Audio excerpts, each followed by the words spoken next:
Good afternoon, ladies, and perhaps some online gentlemen. Nancy, for tuning in, thank you. My name is Toshio Leeper. I'm a physical therapist, and I've been practicing for 13 years and seeing vestibular patients for 8 years. So today we're going to talk about understanding vertigo and finding your balance. This is my 7-year-old. She discovered her balance on a slack line. She's good. Yes. She's been working at this since she was 2. Oh. She's getting much better. We're still working on it. So, why discuss dizziness? For one, is it is extremely common. It is one of the leading causes for emergency room visits. And it happens to everybody at some point. However, not all dizziness is created equal. In fact, it does indeed vary widely. Today we're really going to focus on dizziness caused by inner ear disorder. But it can be caused by many things: intoxication, medication side effects, low blood pressure, low blood sugar, many, many causes of dizziness. To distinguish vertigo versus merely feeling dizzy, vertigo is specifically a spinning sensation or feeling like you are falling out of control. You feel extremely disoriented. Versus just feeling dizzy, that can encompass many things, like being lightheaded, woozy, drunk, merely feeling off balance. So we're mainly going to focus on vertigo today. As for benign paroxysmal positional vertigo, it is quite a mouthful, therefore we abbreviate it as BPPV. Just to break it down, it is benign to distinguish it from tumor. This will not kill you, although people who are experiencing it may feel otherwise. Paroxysmal, meaning it is brief. When BPPV is happening, it is very intense, but usually short-lived, typically resolving after a matter of seconds or minutes at most. Positional, it is triggered by specific positions, typically leaning back, such as in a dentist's chair, or in the hairdresser, or lying down in bed and rolling over. And lastly, of course, vertigo, because you have this strong, spinning, dizzy sensation. Some things that are not symptoms of BPPV. If your dizziness is constant, meaning you just feel dizzy all the time and it's not a sudden brief burst of dizziness, that is not BPPV. You need to get checked out if you're just dizzy all the time. Dysphagia, or difficulty swallowing, also not a symptom of BPPV. Dysarthria, difficulty speaking. Drop attacks, as opposed to just merely losing your balance and falling down. A drop attack is when you feel like you get pushed suddenly and you are just suddenly on the ground without knowing how that happened. That is also something concerning, not BPPV. And lastly, diplopia, or double vision. That can be a tumor or something concerning with your optic nerve, so again, not BPPV. Just to go over some brief anatomy, starting with this fleshy appendage on the outside of the head, the ear, would then travel through this tunnel to the eardrum or tympanic membrane. Then you have these little ossicles, the malleus, incus, and stapes. These connect to the vestibulocochlear organ. This entire organ is indeed encased in bone, and the different parts. The cochlea helps you hear. The vestibule contains the utricle and stapule, and these semicircular canals help you detect angular acceleration, such as turning, flipping, or rotating. And this is the vestibular nerve, the cochlear nerve. They join together to form the vestibulocochlear nerve, or 8th cranial nerve. Where's the inner ear? This whole area The is whole thing is there. middle ear. Sorry, inner ear. So this bony apparatus is the inner ear. These little bones are the middle ear, and then this is the outer ear.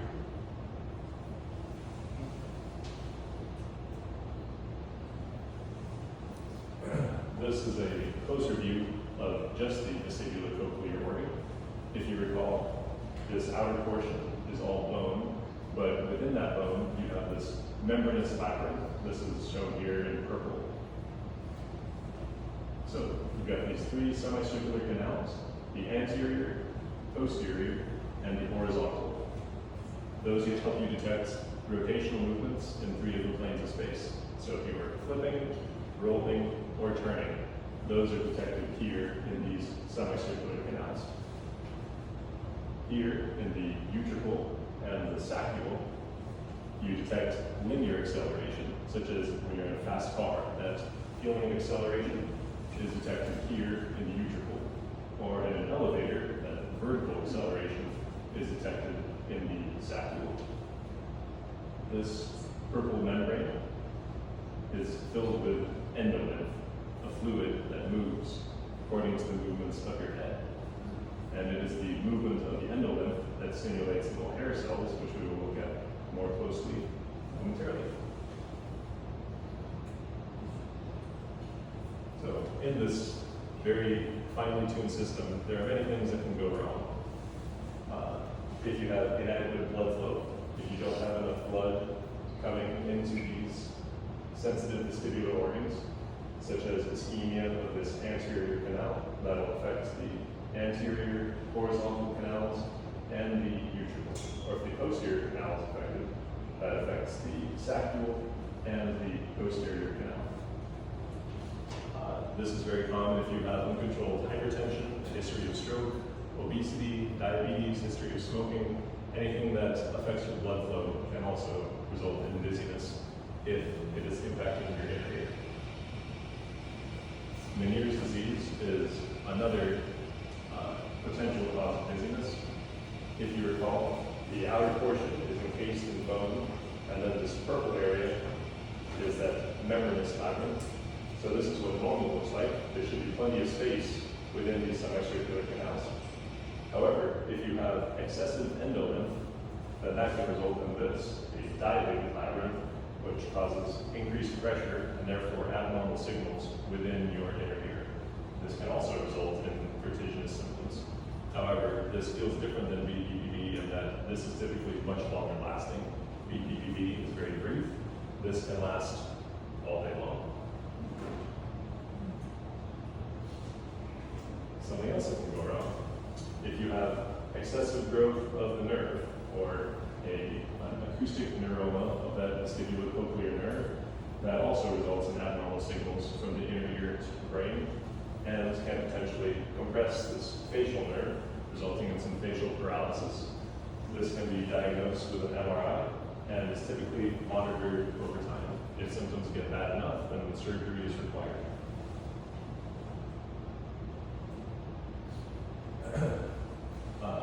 BPPV is much more common than all of those aforementioned pathologies. BPPV affects, I believe, 2.5% of the world population. So if you look at this country alone, that is over 7 million people, and that's every year. However, if you only look at the elderly population, amongst whom BPPV is more common, it affects 10%. So this happens to millions of Americans every year. Fortunately, physical therapists are good at fixing it. So just to review normal anatomy, the anterior semicircular canal is oriented at 45 degrees in the anterior plane. Then the posterior semicircular canal is parallel to that, however, on the opposite side, so 45 degrees in the posterior direction. Lastly, the horizontal canal, this one, is oriented in this direction, and it is just slightly off horizontal, dipped back about 10 degrees. We discussed these feel angular acceleration, so rotational movements, versus the utricle and saccule feel that linear acceleration. To dive further into how that works, each of these semicircular canals has an ampulla at the end, or a widened opening, and this contains the crista ampullaris, which contain these tiny hair cells, which respond to the movement of that fluid inside your semicircular canals. In the resting position, these hair cells are not touching each other. This black one is the kinocilium, and these smaller ones are stereocilia. when the endolymph moves and pushes the stereocilia towards the kinocilium, that stimulates a response and tells your brain that your head's moving in that direction. The opposite, if your stereocilia are moving away from the kinocilium, that in turn inhibits the inner ear and tells your brain that you're moving in the opposite direction. And this is when everything's functioning normally. You've all heard of crystals in your inner ear. The scientific name for them are otoconia, and they are dense little calcium deposits. They are embedded in this gelatinous matrix, and that gelatinous matrix moves these hair cells in response to linear acceleration. So again, here the utricle detects that horizontal movement in a fast car, and in the saccule detects vertical movement in an elevator, or say if you were cliff jumping. And this is when everything is functioning normally. This is what's supposed to happen. BPPV, on the other hand, is what happens when typically a clump of these crystals get knocked loose, and instead of staying where they belong in that gelatinous matrix in the utricle and saccule, these end up in the semicircular canals, overstimulating that canal because it is meant to detect the movement of fluid. If you have a solid object in a system designed for hydrodynamics, it greatly overstimulates the nerve endings and makes your brain feel that you are falling and spinning out of control. Just for scale, you'll see these are measured in micrometers, so 1/1,000,000th of a meter. Each of these crystals are very, very tiny. Think grain of sand, tiny. So, how do we diagnose BPPV? We put the head into various positions and see what kind of response that elicits. Under normal conditions, you can hang your head upside down and you might feel funny, but your eyes will behave perfectly normally. If someone has BPPV, when we lean them all the way back into a position called baseball-like, that can result in nystagmus. I'm going to discuss the posterior canal because that is the most commonly impacted. And when you have debris in your posterior canal, that results in torsional or rotary nystagmus, where if you were to look closely at the iris and the pupil, you would literally see them twisting, which is not a voluntary eye movement. Nobody can do that just because they feel like it.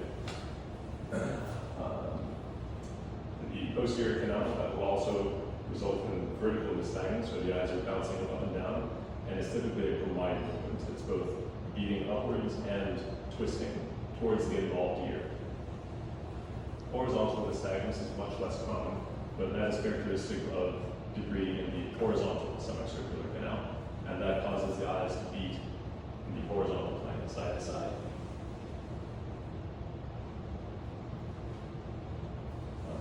This, again, is my kid of a couple years ago, and it might be hard to see, but if you watch her eyes closely, you can just barely see that they're beating slightly side to side. Yes.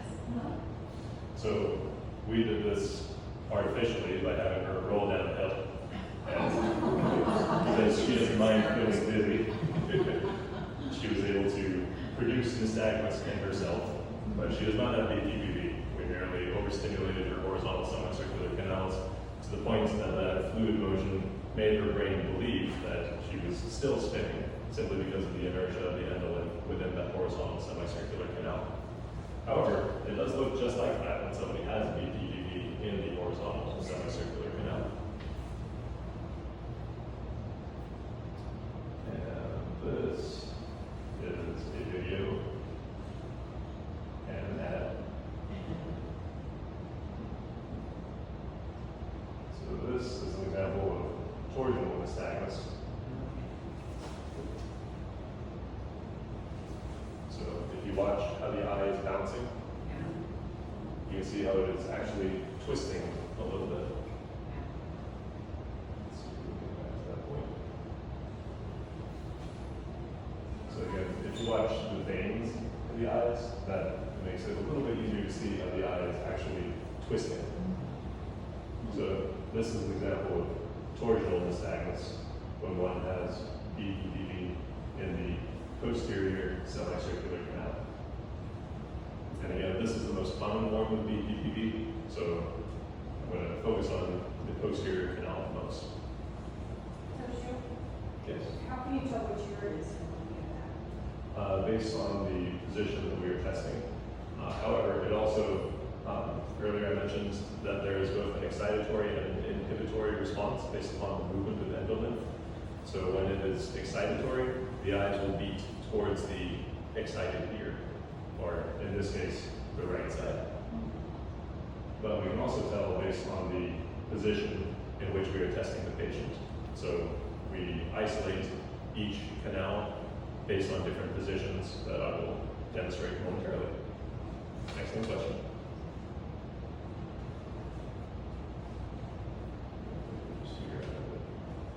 There we go. Okay, so there are many cannulate repositioning maneuvers. Most famous amongst these is the Epley maneuver. It's likely the most famous because it was the first one to gain widespread recognition. When Dr. Epley first introduced his theory, a lot of his peers thought he was practicing voodoo because it was unheard of to simply roll around and then resolve dizziness. But in fact, he did prove to be correct that by moving into different positions, it is indeed possible to fix BPPV. So the Epley and Savant maneuvers are used to treat posterior canal BPPV, and the Foster maneuver, which was not pioneered until 2012, the year I graduated PT school, so I didn't even learn about that when I was in school. That one is also for posterior canal BPPV. The barbiturial, Buffoni, Affiani, and Nucci Esperella, amongst others, are all for treating horizontal canal BPPV. Again, the posterior canal is most common, so that's what I'm going to focus on today. I have a picture of this labyrinth game because ideally, if we could just remove someone's head off their shoulders and tip their head into any position that we like, that would be the easiest way to fix this problem. It's because we need to align the align the semicircular canal with the force of gravity, and that is how we make that debris move to where we want it to. The fact that the head has to remain attached to the neck makes it a little inconvenient, so that we have to get into all kinds of contortions, but we still make it work. So I have a hula hoop with a couple rings on it to demonstrate the dynamics of what we were trying to do with these various repositioning maneuvers. This is the diagram of the Epley maneuver, and just to demonstrate what we do to the right side, when you are in an upright position and you have the crystal loose inside your semicircular canal, it is going to be in the most deep-headed position, so at this lowest point. So if this were inside my head, it is not oriented perfectly in the sagittal plane, it is offset about 45 degrees, and that is why to do this maneuver, I have to turn my head 45 degrees this way, so that when I lean back, it is now aligned with gravity. So notice when I do this, can you all see that? The debris is now dropped down to the lowest point. This is also the fixed all-right position, or the first position where I would test that right posterior canal. Okay, so we're hanging upside down like this, and then I want that debris to continue moving all the way to here. But to get it there, I have to turn this direction. That debris will continue dropping down a little more. Now we're going to maintain each of these positions for 1 minute. That just allows the debris to continue dropping down to the lowest point.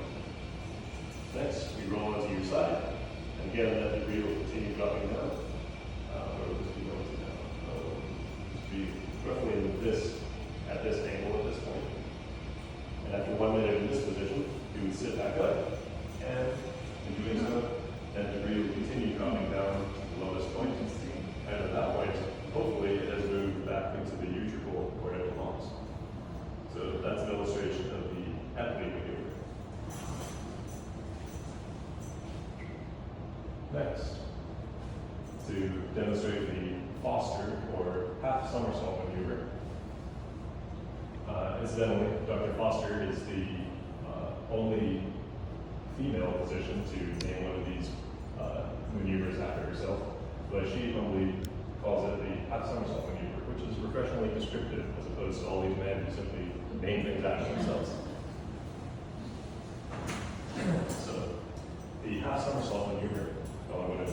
first without the hula hoop.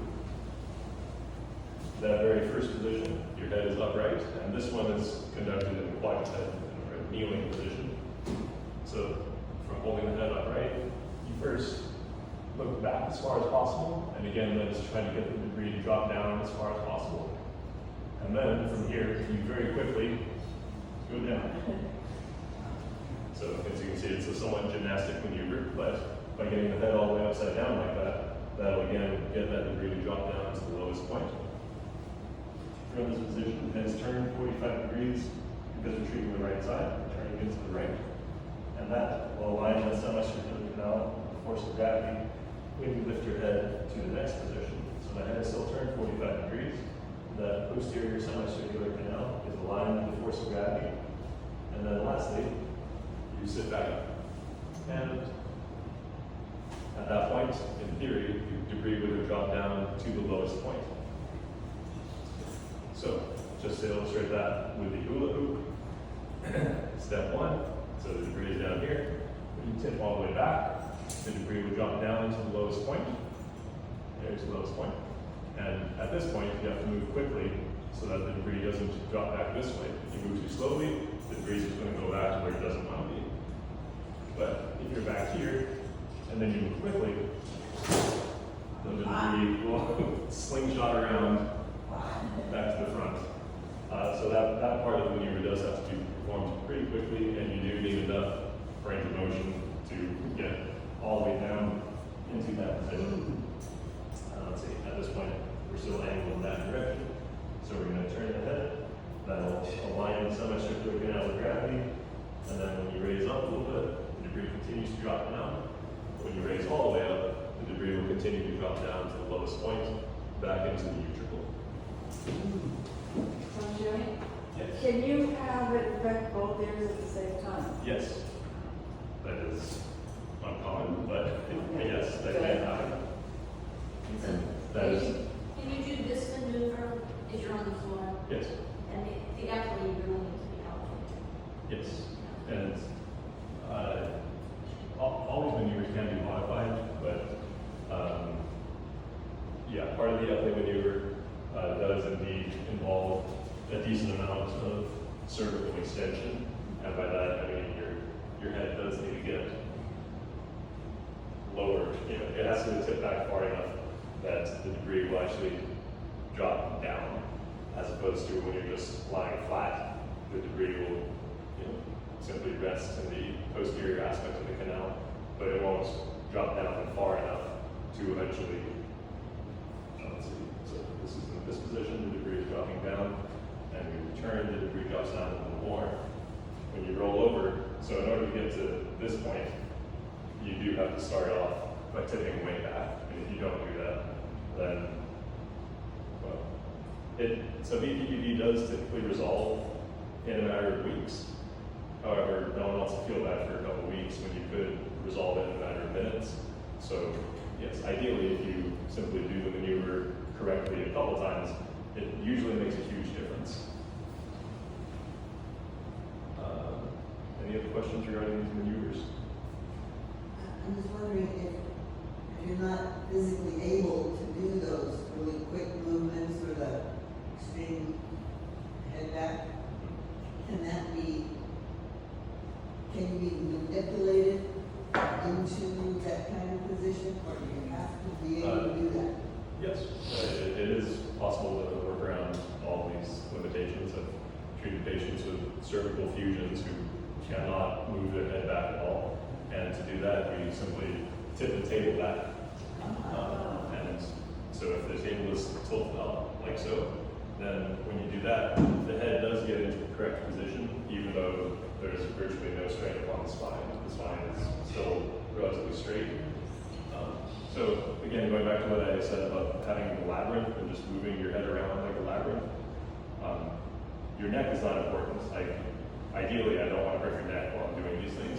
So, you know, getting your neck into these extreme positions is not part of the maneuver, or rather, it's not essential for success.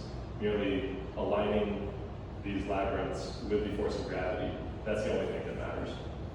So, you know, if we could like strap you into a chair like we use for training Air Force pilots, and you know, the gyroscope. Yeah. Something like that would be great for this. This is simply tip you all upside down and just keep on rotating. You never have to move your neck. We don't have one of those, unfortunately, and therefore we need to roll you around on a table. But yes, in fact, my wife and I were joking about renaming a new maneuver after ourselves. That rather than having the forward somersault maneuver, we would just do a backward somersault maneuver, which in theory, if you just slowly rotate someone backwards all the way over, then we would achieve the same results of repositioning that debris within the inner ear. I was going to go ahead and answer a couple frequently asked questions, and then I'll open up to you guys to see what other questions you have. So with BPPV, why did this happen to me? Is it my fault? This is typically not a lifestyle effect, unless you are getting hit in the head on purpose, like you're a kickboxer. That is a potential cause of BPPV. Any trauma to the head, whether it is impact or falling down, being in a motor vehicle accident with whiplash, any of those things can knock these crystals loose, which can result in BPPV. However, there's also just a genetic factor. Some people are simply predisposed to losing these crystals within your inner ear, and when that happens, then often they do end up in the wrong place inside the semicircular canals. It is possible to, well, as for can you prevent BPPV? Probably not. This is just something that is going to happen to a fairly large percentage of the population. However, I like to think that knowledge is power. You know what is happening. It's much less scary. So even if you can't prevent it, you can easily treat it, assuming you identify it correctly and perform the correct maneuver. Performing the wrong maneuver will make you feel terrible. Oh, right, on that note, why do I feel so terrible? It is because of sensory dissonance. Your inner ear is sending a very strong signal to your brain that tells you that you are spinning and falling out of control, and your brain is understandably panicking. It's telling your eyes, find something to focus on, catch up with the movement, and your eyes are caught in this back and forth between what the inner ear is saying. Your inner ear is saying you're turning very rapidly, but your eyes don't see that. Your eyes are trying to catch up, but like, wait, the world hasn't turned, so they're bouncing back. And so your eyes are bouncing back and forth involuntarily. And as a result, most people feel pretty bad when this happens. That said, the reactions do vary widely. I've seen people pray, curse, scream, start crying, but one very memorable gentleman I had, he was an Air Force pilot, and when I leaned him back into that test position, and his eyes started twitching very rapidly, it was a classic response of his eyes. What he said was, haha, cool. Because, it all depends on your own experiences, and discomfort is certainly in the mind of the perceiver. For him, that was nothing compared to a barrel roll. However, for the rest of us mortals, spinning out of control feels pretty bad. So most people will react with at least some degree of fright. That just made me think of someone who gets motion sick anyway. Do people who tend to be motion sick have a worse response to it than like the pilot who's like happy to be sick? Yeah. Yes, people do respond very differently to this. Almost everyone agrees that it does not feel good. But yes, if you are already have any motion sensitivity, then that does often feel worse. I've only had one patient in 8 years end up projectile vomiting after one of these maneuvers, but that's pretty rare. A lot of people feel bad, even nauseous, but vomiting is thankfully uncommon. Right, I already tried to address preventing BPPV. Probably nothing you can do to prevent it other than avoiding head trauma. There is potentially a correlation between osteoporosis and BPPV. It is twice as common in women as it is in men, as is osteoporosis, and therefore there is potentially some connection. I think it has more to do with the connective tissues between the crystals as opposed to the crystals themselves losing density, but it can't hurt to maintain good vitamin D calcium, and of course, exercise to protect your bone density. Yes, so the whole purpose of all those contortions we were doing, the epley maneuver, the savant, the half somersault, what happens to the crystals after that? Will they stay put? And typically, after one of these maneuvers, my advice to patients is to keep your head as upright as possible for at least 24, if not 48 hours. And in theory, they will then dissolve if they remain in the utricle long enough. Some people hypothesize that they may reattach to that gelatinous matrix. Maybe. But either way, the point is, if the crystals stay in the utricle long enough, the problem tends to resolve. On that note, a long time ago, after the epley maneuver, patients were issued a neck brace to really prevent them from moving their head around too much. That is no longer necessary. It's been found that simple precautions will suffice.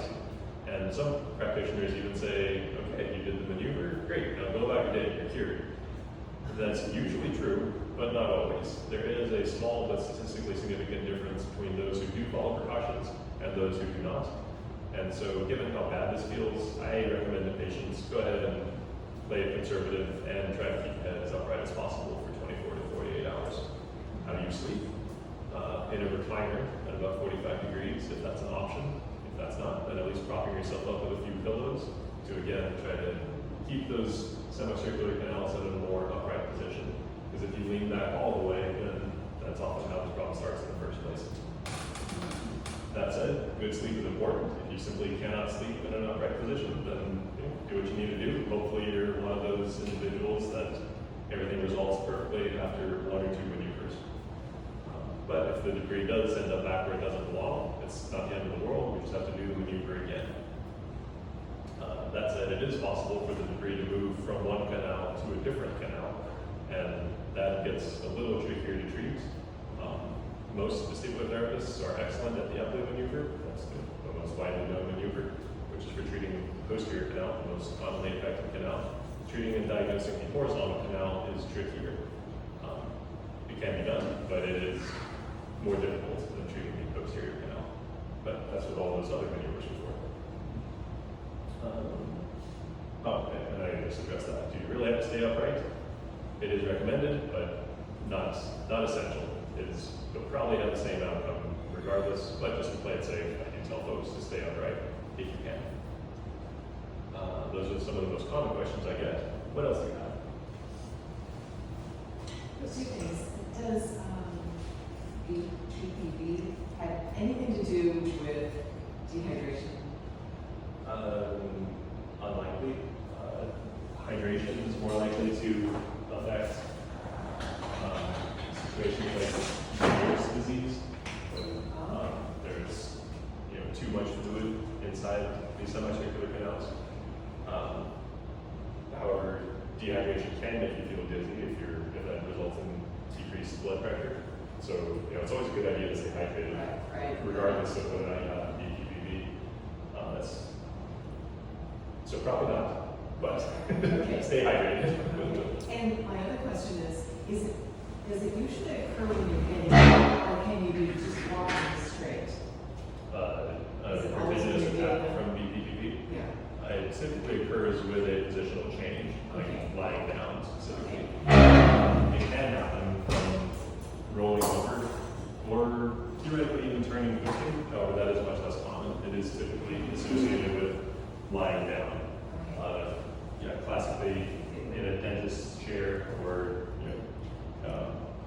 leaning back, having your hair washed in the salon. Those are some of the most common places to experience BPPV. Yes. I was experiencing a lot of dizziness and loss of balance, and my doctor did a test that sounds like one step of this one, which was to turn my head sharply to the side and lay back quickly, and then she looked to see if my eyes were wiggling around. That would only eliminate that form of dizziness. Right? That Yes. reaction is specifically for that. Yeah. for nystagmus during any of those positions. So the big small pike maneuver, leaning all the way back with your head turned to one side. That's testing the right posterior canal. Then you typically sit up, turn the other way, lean back. That's testing the left posterior canal. And then if both those are negative, we move on to testing the horizontal canals. I'll go ahead and demonstrate that.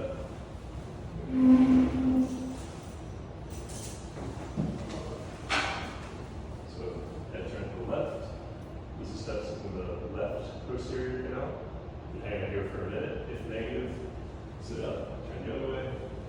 This is testing the right posterior canal. If negative, bring the head up about 10 degrees to account for that slight offset of the horizontal canal. Turn it one way. And again, I'm watching eye movements the entire time. If this results in nystagmus, that's the horizontal canal that's involved. If it is negative, then we're going to turn the other way. And again, looking for nystagmus of the eyes. So those four positions would be pretty standard when testing for BEPD. But yes, those are specifically looking for inner ear dysfunction. Did that answer your question? Yes, I'm just wondering if there are other causes for the dizziness, like that loss of balance. Yes. That should be Yes, many tested causes. into. Yes. Yes. Toshio, when I had crystals dislodged in my right ear, and when I got up at night, I veered to the right. When I drove my car on the freeway, I veered to the right. When I rode the bike, I veered to the right. So if I had it in the left ear, then when that happened, on going the other way, Yes, if the side that is being overstimulated has that excitatory response, and the head tends to turn, or rather the eyes will tend to move in that direction, and where the eyes go, the head will want to follow, Okay. and Yeah. so forth for the rest of your body. huh? So yes, one ear is overstimulated, then that is common to kind of drift in that direction. The opposite is also true. You could have hypofunction of your inner ear, and if one side is inhibited, then that makes the normal side seem artificially overstimulated, Yeah. which will result in that same sort of asymmetry. Huh. So when a person has minor, not serious, but some vertigo, is it okay to try these exercises on your own versus going in for an appointment? That does depend on your risk tolerance. If you are okay with rolling the dice, then I would say, well, and of course, assuming you don't have a history of stroke or any other serious risk factors. There are those 5 Ds that I mentioned. If you have any of those symptoms, constant dizziness, difficulty swallowing, difficulty speaking, double vision, any of those things, do not try these maneuvers. Immediately seek medical attention. However, if it is pretty classic, like you lie down, you've got the rule of spinning, especially if you can either take a video of your own eyes or get someone else to take a video for you, then that's a great way to make this diagnosis. You saw those videos of nystagmus, especially if you have that torsional nystagmus, then it is 99% sure that you do have a crystal loose in the posterior semicircular canal. It is far more common to have it on the right side. I was told that's because most people are right-hand dominant, and for whatever reason, that means most people tend to sleep on their dominant side.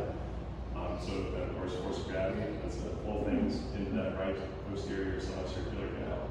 So if you're okay with betting, a strong bet would be do that right side heavily maneuver, or if that sounds uncomfortable, then that half somersault maneuver, again, to treat the right side, because that is the most commonly affected of the canals. So yes, if you're okay with rolling the dice, then yeah, go for it. I have had patients who are traveling who are not able to get in, and when that is the case, then I do make the diagnosis, and based upon that diagnosis, hopefully they resolve. But if not, then I tell them this is the last thing that we did. Try again while you're traveling.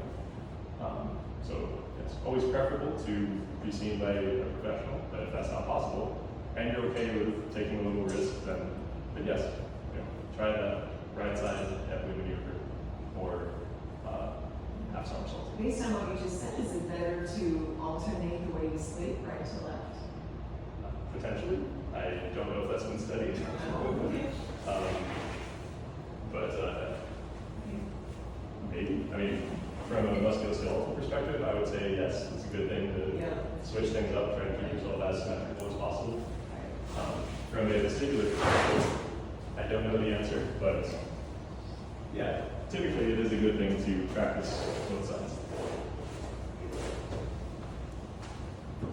Anything else? What professional do you go to? Your audiologist or ear, nose, and throat, or who does that kind of testing? Both of those practitioners will do this kind of testing. Yes. That's Indeed. This is something good to work on, your balance, strength, proprioception, and of course you need good vestibular function to be good at this. A vestibular physical therapist is of course an excellent choice for treating BPPV. An ENT will know all these maneuvers, and some audiologists will as well. A lot of physicians will at least know the epi maneuver. Some of the other maneuvers, it depends on whether or not they specialize in treating this. It is a essentially. yeah. You're not gonna make us watch that slack rope, right? Not the big one. I have had multiple patients practicing on the small one. And so far, so good. So it is the exact same strength and balance requirements to do, a large slack line or a short slack line.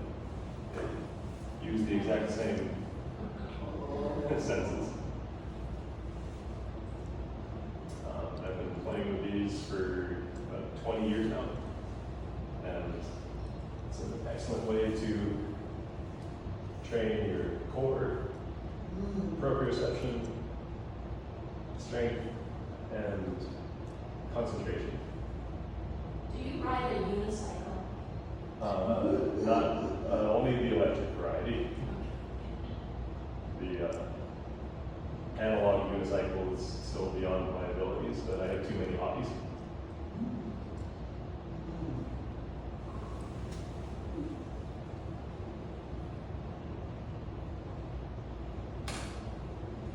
I once saw a Cirque du Soleil performer do this very high off the ground without any safety equipment. What about a balance beam? What about it? Is that good to practice on? Oh, yes. Balance beams are excellent training equipment. Something that's not hanging in the air. Yes, hanging in the air is just for the added thrill.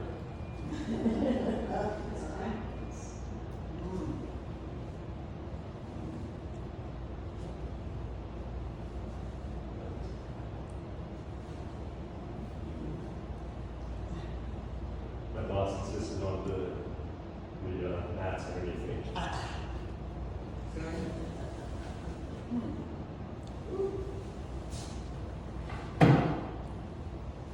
So typically a slack line is much tighter than this.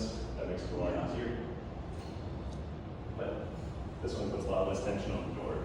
So here's a little safer for the client. So when you're doing that, are you focusing on something ahead of you? Yes, yeah, I'm staring very intently at a fixed point. All right. Because there are three main systems that help you balance. Your eyesight is a very important system to help you balance. And of course your vestibular system, but then your entire musculoskeletal system, your sense of proprioception, sensation you get of pressure and position of various joints as you move through space. All of those play together to help you balance. If you're just standing on solid ground or under very familiar circumstances, then you could eliminate one system entirely and the other two will compensate, assuming everything is functioning normally. However, when I'm standing on this is definitely not a normal environment.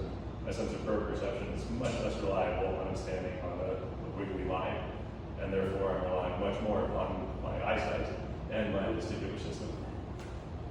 Before I went through PT school, I learned the hard way that this is nearly impossible with my eyes closed, and I didn't know why. Once I was in PT school, that I understood why. It's because if you eliminate one system, but everything else is good, you usually compensate. If you eliminate two systems, then you're probably going to fall down. No way I'm walking on a slack line like that, but like a 1-inch rope on the ground would give you the same kind of practice of getting the balance. By a 1-inch rope, you mean like a round rope flat on the ground? Yeah, Yes. much less falling involved, Yes. but you would still be negotiating balance. Yes, and any balance challenge is excellent for your whole body, your ankles, knees, hips, vestibular system. I would espouse something a little flatter than a rope. So this product, for example, does involve all of the same muscle groups and coordination as slacklining on a much longer line. And as you see, it's very close to the ground. It's just a matter of inches off the ground. And I still use the exact same technique because it is so much shorter. I am able to look around and not immediately lose my balance. And because it is so close to the ground, this is a very beginner-friendly way of getting into this sort of training. And yeah, I've already had multiple patients practice upon this. Because you can just tap from one side to the other, and this is an excellent exercise. Or even just standing with one foot on the ground and one foot on the line, and transitioning more weight onto the line to gain confidence, and also just to start adjusting this leg standing on an unstable surface. That doesn't prevent vertigo, but it improves balance. Correct. And yeah, again, probably can't prevent BPPV, but if it is identified correctly, it is eminently treatable. There's a lot of yoga positions that work on balance too, like the standing tree pose. Yeah. Yes, yoga is awesome. There's a reason it has been popular for thousands of years. I went zip lining with my nieces, and it turns out that the geography was very flat. So you don't go up to the top of a mountain and zip line down, you have to climb to the top of a tree and zip line down from there. And so there were wiggly lines and climbing ropes and all kinds of things. And it was balancing. And the next day, muscles hurt that I didn't know existed. Little muscles on the chest and the back. It wasn't just big muscles. It was all of them. So I think that kind of balance is really good for the whole system. Yes, lots of little stabilizer muscles get challenged when you're doing something like that in unstable surface or unpredictable conditions. Thank you. You're welcome. Very good. Thank you for coming. Very exciting.